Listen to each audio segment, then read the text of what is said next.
A few months ago here on the channel, I kicked the big old hornet's nest that is the 1911 lovers community and made a video about why I don't feel comfortable carrying my expensive Colt 1911 because of reliability issues I experienced during the initial testing.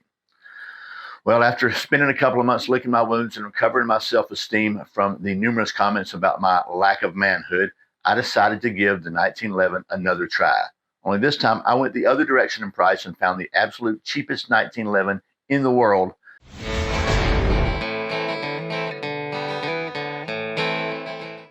Welcome back to Survival on Purpose. My name's Brian.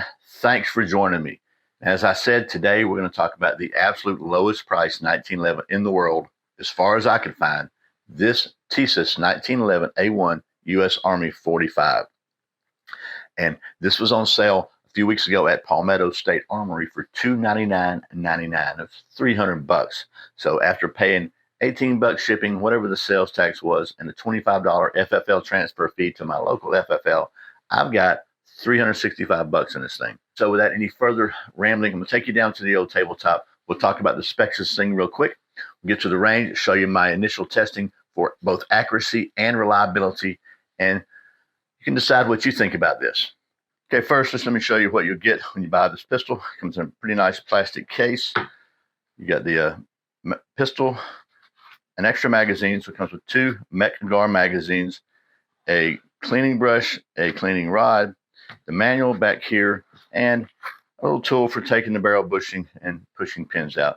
I didn't need that. Just break this thing down and clean it, so everything was just like a regular 1911. Okay, let's take a quick look at the pistol now. As you can see, it's unloaded and safe. A couple things I like about this. First of all, both the frame, the slide, and the barrel are all steel. There's no cast parts, no MIM parts in here, except the only MIM part is the recoil spring plug right here, and just this little plug to catch the recoil spring. Everything else is 100% machined and forged, except, of course, the plastic grips. So let's talk about the specs real quickly. So this is, first of all, a full-size government model, as they say, with a 5-inch cold hammer forged barrel, and it has the A1 style sights, which are very, very basic, but this is what our soldiers carried into battle.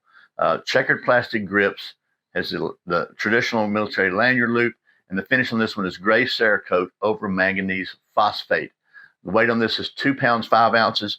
When I weighed it empty, it came up to like 2 pounds 6 ounces. When I weighed it with a full magazine, it came up to about 2 pounds and maybe 11 ounces. So that's some of the relevant specs. Let me just give you some close-ups of this thing. First of all, you can see it says on the side right there, 1911 A1 U.S. Army, and has a standard military small nub safety with a little bit of knurling on top of it. Not bad there. A little knurling on the magazine release, kind of some grooving on the front of the trigger, and it's got a short trigger, the traditional short trigger, which I kind of like. An arched mainspring housing with some more grooves on the back of there. The standard military dovetail grip safety, a standard military hammer with a little knurling on top there, and some grooves on the side here. This again is the absolute kind of military reproduction, so there's going to be no light rail or anything like that on it. Then it has these checkered plastic grips. The magazine well is maybe slightly beveled, but I think that's just standard, not really a beveled well. I think the ejection port is a little lower maybe than the traditional, but I'm not an expert, so I can't tell you. This thing is made by Tisas in Turkey and imported by Tisas USA. Okay, I just want to give you a quick look at the way the pistol breaks down. It's a standard 1911 breakdown. This is a Colt Series 70 internals. So one thing I want to show you is the barrel has an unramped barrel to the Colt USGI specs, so no fancy ramping there. However, the frame itself, I wouldn't call that polished, but it's definitely kind of machined a little bit there, so to help with feeding. Other than that, just a pretty much standard 1911. Okay, now let's talk about how well this thing actually performed at the range. So first of all, I did clean it and lube it very well before I shot it the first time. I had a lot of comments about how you need to break in on 1911. 1911s need to be broken in. So Tisas website says pistols typically need 100 to 300 rounds of ammunition. We recommend full metal jacket ammo for break-in. And by the way, they also say you may fire +P ammunition in your Tisas pistol, although it may cause it to wear faster. So took it to the range after cleaning and lubing it. I've got two of the factory mags, the Met Gar. Also brought some other mags with me. I've got 3 Chip McCormick, 1 Checkmate, and 1 Wilson Combat, just so I could both not have to reload a bunch of mags and see how well this thing works with other magazines. And bottom line on that, it worked fine with all the other magazines, no issues with that whatsoever. So first, I started with just kind of break-in rounds, just the 230 grain full metal jacket PMC, and I fired full mag with every one of the magazines. So the ones that come with it are 7 rounds, just like the standard GI mags used to be, and all the rest of these were 8 rounds. So that wound up with a total of 54 full metal jacket rounds through it, one mag of each mag I had. Along the way, I did some accuracy testing, and here's a quick look at that. I shot a full mag, 8-round mag from the I think I used the Wilson Combat round at 25 feet, and here's the results of that. And honestly, I was really pretty well pleased with that group. So, as might be expected with the full metal jacket round ball, no issues whatsoever. Everything, the pistol ran perfectly with all the different magazines, 54 rounds.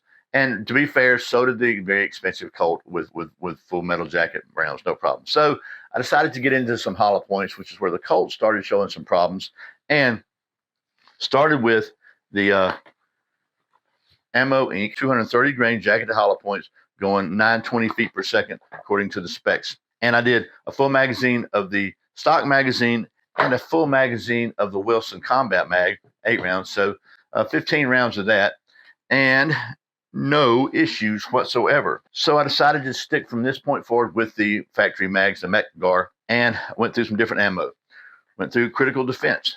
This is a 185 grain full metal jacket, running at 1,000 feet per second, they say.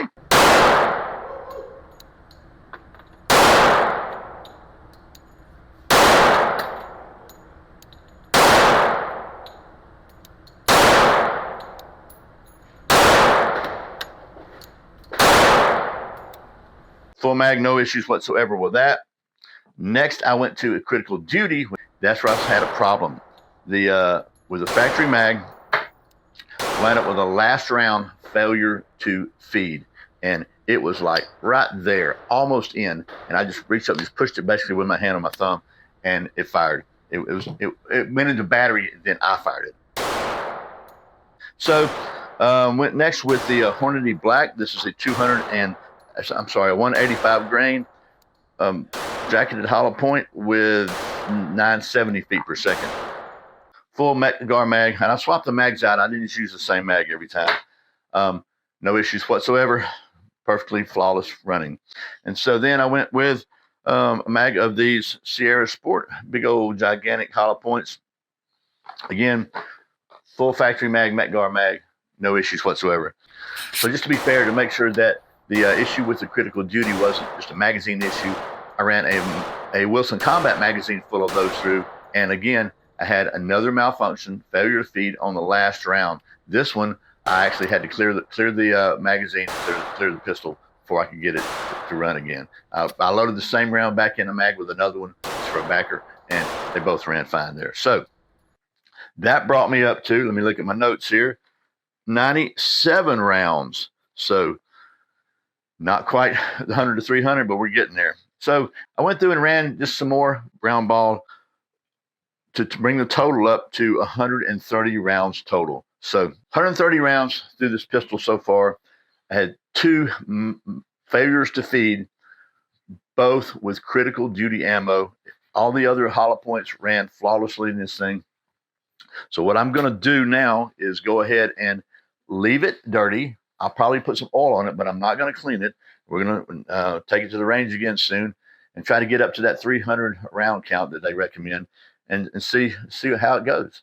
And if you're really interested, while I was there, I did some side-by-side testing with the Colt 1911, which cost a whole lot more, like 6 times as much as this one. So stick around. I'll get that thing edited up and post it very soon. You might find that interesting as well. Okay, well, as you hopefully saw, the world's lowest price 1911, this Tisas 1911 A1 U.S. Army 45 performed pretty daggum well at the first range outing. Only 130 rounds. I get it. But I think when it's over, I'll have more money in ammunition than I will in this pistol. But we're going to continue to do that. But thought I would give you my final thoughts, some pros and cons of this thing, and just kind of wrap the sucker up. So first of all, let's talk about the cons. First, for me, this is kind of a con. Let me just show you this. Can you see that little boo-boo on my hand right there? See that?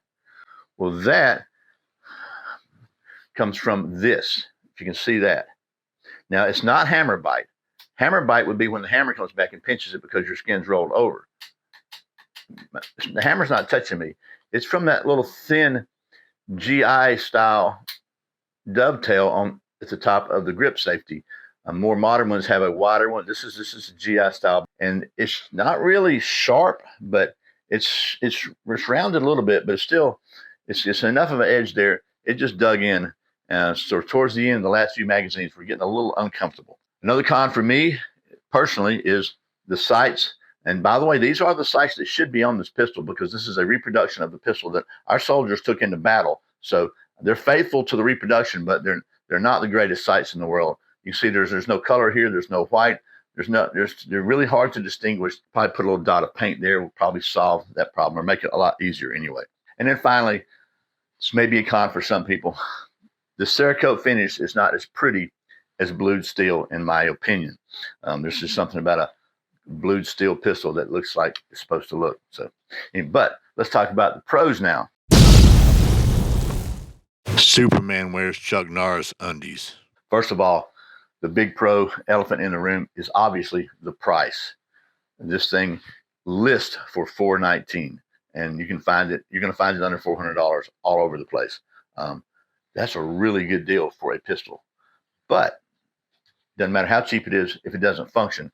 And that's my second pro, that so far after 130 rounds, I'm very pleased with the reliability of this thing.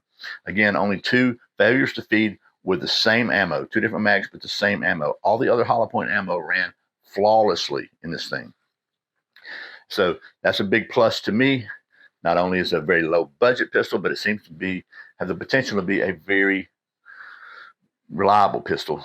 And third pro, pretty accurate when I had time to really get a solid base and take my time. I'll say this, the pistol is more accurate than the shooter. That's another pro. And finally, it's going to sound kind of weird, I think a pro is the Cerakote finish.